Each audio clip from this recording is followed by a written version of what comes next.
এবং আমি বহু মানুষকে পার্সোনালি এটার পরামর্শ দিয়েছি, ওনারা আমল করেছেন, আমল করে উপকৃত হয়েছেন।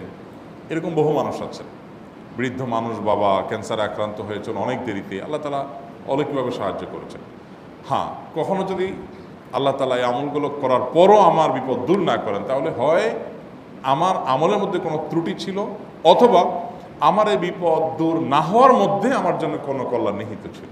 আল্লাহ তাআলা আমার দোয়া কবুল করে যে উপকার হতো তার চাইতে বেটার কিছু হয়তো আমাকে দিবেন, এই ইয়াকিন একজন ইমানদারের থাকবে। সে 4টা আমলের 1 নম্বর হলো ইস্তেগফারের আমল। ইস্তেগফার, আপনি ফেসে গেছেন কোনো জায়গায়, কোনো উপায় পাচ্ছেন না, আপনি ইস্তেগফার করতে থাকেন।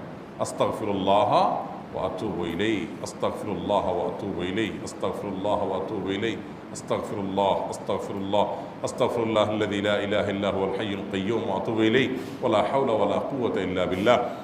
اللهم أنت ربي لا إله إلا أنت خلقتني وأنا عبدك وأنا على عهدك ووعدك ما استطعت أعوذ بك من شر ما صنعت أبوء لك بنعمتك علي وأبوء لك بذنبي فاغفر لي فإنه لا يغفر الذنوب إلا أنت سيد الاستغفار। এভাবে যে কোনো ইস্তেগফার পড়তে থাকেন, আপনি বেশি বেশি করে আল্লাহর কাছে ইস্তেগফার ক্ষমা প্রার্থনা করতে থাকেন, খুব বেশি। আপনার 2 ঠোঁটে অনবরত আপনি চাইতে থাকেন আল্লাহর কাছে ক্ষমা।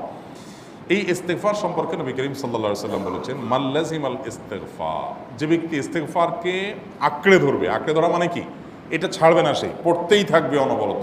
টয়লেটে যাওয়ার সময়টা, ঘুমের সময়টা, খাওয়ার সময়টা বাদে, অবসর নামাজের সময়টা বাদে সারাক্ষণ সে ইস্তেগফার পড়বে। এরকম যদি কেউ করে, আল্লাহ রাব্বুল আলামিন জাআলাল্লাহু লাহু মিন কুল্লি হাম্মিন ফারাজা ওয়া মিন কুল্লি যায়কিন মাখরাজা, সকল পেরেশানি থেকে, সকল টেনশন থেকে বের হওয়ার পথ আল্লাহ তাআলা অলৌকিকভাবে তার জন্য আবিষ্কার করে দিবেন। এবং আমি আমার জীবনে যেটা বলেছিলাম, বিস্তারিত বলতে চাই না, এরকম পরিস্থিতি আসছে যে চোখের সামনে কোনো আপাতত রক্ষার কোনো পথ আর খোলা নেই, এমন ভয়াবহ বিপদ। ইস্তেগফার করতে করতে এমনভাবে আল্লাহ তাআলা সাহায্য করেছেন যে এটা কল্পনা করলেও মনে হয় যে স্বপ্নের মতো। কিভাবে এখন এই লোক এই জায়গায় আসলো আমার সাহায্যের জন্য, এই লোক তো এটা আমি এই জায়গায় আসার কথা না, টিকুনি এসে হাজির হয়ে গেলেন এবং উপকারটা, আমার সমাধানটা হয়ে গেল সমস্যা। তো আলহামদুলিল্লাহ, বহুবার আমি পরীক্ষা করেছি, আর আমার পরীক্ষার 2 পয়সার দাম নাই। হাদিসে বলা আছে, গ্যারান্টি দেওয়া আছে, আমার পরীক্ষা করলেই কি না করলেই কি। তাহলে একটা আমল হলো কি, ইস্তেগফার। সব সময়ের জন্য এটা কন্টিনিউয়াস করবেন, আর এমনিও অবসর সময় ইস্তেগফার করবেন। আরবদের মধ্যে সৌন্দর্য আছে, তারা বিভিন্ন ডাক্তারের ওয়েটিং রুমে বা বিভিন্ন জায়গায় মানুষ যেখানে অপেক্ষা করে পাবলিক প্লেসগুলোতে লিখে রাখে ইস্তেগফার করুন, আপনার হাইওয়েগুলোর পাশে লেখা থাকে ইস্তেগফার করুন, এবং তারা আসলে একটু পরপর দেখা যায় ইস্তেগফার করে। ভালো মন্দ গুণ সবার মধ্যে আছে, তাদের এই ভালো গুণটা আছে, ইস্তেগফার বেশি বেশি করা। আমরা ইস্তেগফার সচরাচর এইভাবে অনবরত অবসর সময় করার অভ্যাস অনেকের মধ্যেই নাই। আমরা এটা চালু করবো ইনশাআল্লাহ। বিশেষ করে যখন কোনো সমস্যা হবে তখন ইস্তেগফার চলতে থাকবে মুখে অনবরত, ধীরে ধীরে মহব্বতের সাথে নিজেকে, নিজের পাপ অপরাধগুলোর কথা স্মরণ করে আল্লাহর কাছে মাফ চাইতে থাকবো, পেরেশানি দূর হবে ইনশাআল্লাহ। 1 নাম্বার 2, দুরুদ। নবী করিম সাল্লাল্লাহু আলাইহি সাল্লামের প্রতি দুরুদ পাঠ করা, এটা যদি আপনি নিয়মিত করতে থাকেন মহব্বতের সাথে, আল্লাহুম্মা সাল্লি আলা মুহাম্মদ ওয়া আলা আলি মুহাম্মদ কামা সাল্লাইতা আলা ইব্রাহিম ওয়া আলা আলি ইব্রাহিম ইন্নাকা হামিদুম মাজিদ, আল্লাহুম্মা বারিক আলা মুহাম্মদ ওয়া আলা আলি মুহাম্মদ কামা বারাকতা আলা ইব্রাহিম ওয়া আলা আলি ইব্রাহিম ইন্নাকা হামিদুম মাজিদ। আপনি একবার ছোট দুরূদ যদি পড়েন, সাল্লাল্লাহু আলাইহি ওয়াসাল্লাম, সাল্লাল্লাহু আলাইহি ওয়াসাল্লাম, আল্লাহুম্মা সাল্লি আলা মুহাম্মদ ওয়া আলা আলি মুহাম্মদ, শুধু এইটুকু পড়েন। জাযাল্লাহু আন্না মুহাম্মাদাম মা হুয়া আহলু, শুধু এইটুকু পড়েন। আপনি এভাবে যেই কোনো দুরূদ নবী করিম সাল্লাল্লাহু আলাইহি ওয়াসাল্লামের প্রতি যদি পড়েন এবং পড়তে থাকেন অনবরত, ইস্তেগফারের পাশাপাশি দুরূদের ক্ষেত্রে নবী করিম সাল্লাল্লাহু আলাইহি ওয়াসাল্লাম বলেছেন যে এইটা তোমার জন্য যথেষ্ট হয়ে যাবে। তুমি যদি আল্লাহর কাছে আর কোনো দোয়া করতে না পারো, শুধু দুরূদটা পড়ো, তোমার সব পেয়ে যাবে, কিচ্ছু লাগবে না। এক সাহাবী বলছেন, রাসূলুল্লাহ, আমার দোয়ার মধ্যে দুরূদ কত পার্সেন্ট রাখবো? আমি তো আমার অনেক কিছু আল্লাহর কাছে চাইবো, দুরূদ মানে তো নবীজির জন্য দোয়া, মানে আমার জন্য তো আমি দোয়া করবো, আপনার জন্য দোয়া কত পার্সেন্ট করবো? 1/3, 1/4, তারপরে হাফ, এবার বিভিন্ন পার্সেন্টেজ বলছিলেন তিনি। নবী করিম সাল্লাল্লাহু আলাইহি ওয়াসাল্লাম বলেছেন যে হ্যাঁ, এর বেশি করতে পারলে আরো ভালো, আরো ভালো। তো ভদ্রলোক এর বেশি, ওই সাহাবী রাদিয়াল্লাহু তাআলা আনহু, তিনি এর বেশি বাড়াতে একটা পর্যায়ে বলছেন যে আমি সব দোয়া আপনার জন্য করি। নবী করিম সাল্লাল্লাহু আলাইহি ওয়াসাল্লাম বলেছেন তাহলে তোমার আর কোনো দোয়াই করতে হবে না, এর মধ্যে সব দোয়া চলে আসবে। কারণ আপনি যদি বলেন আল্লাহ আপনার নবীর প্রতি আপনি রহমত নাজিল করেন, আপনার নবীর প্রতি আপনি শান্তি নাজিল করেন, আপনি যেটা দোয়া করেন, তো আল্লাহকে আল্লাহর নবীর প্রতি আপনি রহমত নাজিল করতে বললে আল্লাহ তাআলা আপনার প্রতি রহমত নাজিল করবেন কি করবেন না? আপনি কাউকে খুশি করতে চান, কার কাছ থেকে কিছু আদায় করতে চান, তার ছেলেটারে যদি হাদিয়া তোহফা দেন, আদর যত্ন করেন, তো বাই ডিফল্ট অটোমেটিকলি ওই লোকের সিম্পেথি আপনার দিকে আসবে কি আসবে না? চোখ বন্ধ করে আসবে। তো আল্লাহর নবীর জন্য যখন আপনি দোয়া করবেন তখন আল্লাহ তাআলা আপনার মধ্যে রহমত নাজিল করবেনই, এটা নবী সাল্লাল্লাহু আলাইহি ওয়াসাল্লামের ওয়াদা। যে কোনো পেরেশানি, তিনি আরো বলেছেন যদি কেউ দুরূদের আমল করে নিয়মিত, আল্লাহ রাব্বুল আলামিন তার সকল পেরেশানির জন্য যথেষ্ট করে দিবেন। এই আমলটাকে সবগুলো দূর করার জন্য যথেষ্ট হয়ে যাবে।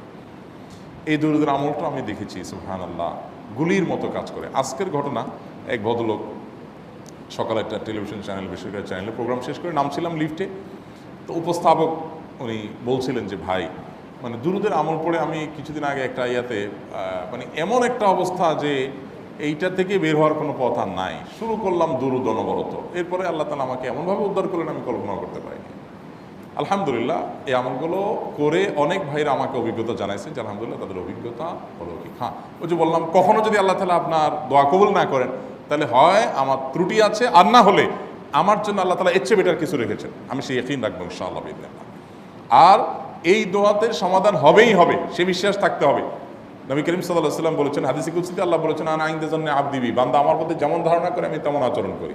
আপনি যদি চিন্তা করেন করে দেখি হয় কি না, দেখি ট্রাই করি, তাহলে ওই আল্লাহ তাআলা বলবেন ঠিক আছে দেখতে থাক। আপনি যদি ইয়াকিন করেন যে না নবী করিম সাল্লাল্লাহু আলাইহি ওয়াসাল্লাম যে বলেছেন অতএব সেটা হবেই, আর আল্লাহ রাব্বুল আলামিনের কাছে আমি ওইভাবেই চাবো যে আল্লাহ দিবেনই, আমি নিয়েই ছাড়বো, ইনশাআল্লাহ গুলি মিস হতে পারে, আপনার দোয়া মিস হবে না। ওই ইয়াকিন, ওই ঈমান আমার মধ্যে আনতে হবে, চেষ্টা করবো তো ইনশাআল্লাহ। তাহলে দুইটা আমল হলো, ইস্তেগফার আর দুরূদ। 3 নম্বর আরেকটা আমল হলো দোয়া ইউনুস। দোয়া ইউনুস, লা ইলাহা ইল্লা আনত সুবহানাক ইন্নী কুনতু মিনাজ জালিমিন। বেশি বেশি পড়তে থাকবেন, যখন বিপদে পড়বেন ইস্তেগফার আর দুরূদ পড়বেন সবচেয়ে বেশি, আর মাঝে মধ্যে দোয়া ইউনুস, লা ইলাহা ইল্লা আনত সুবহানাকা ইন্নী কুনতু মিনাজ জালিমিন।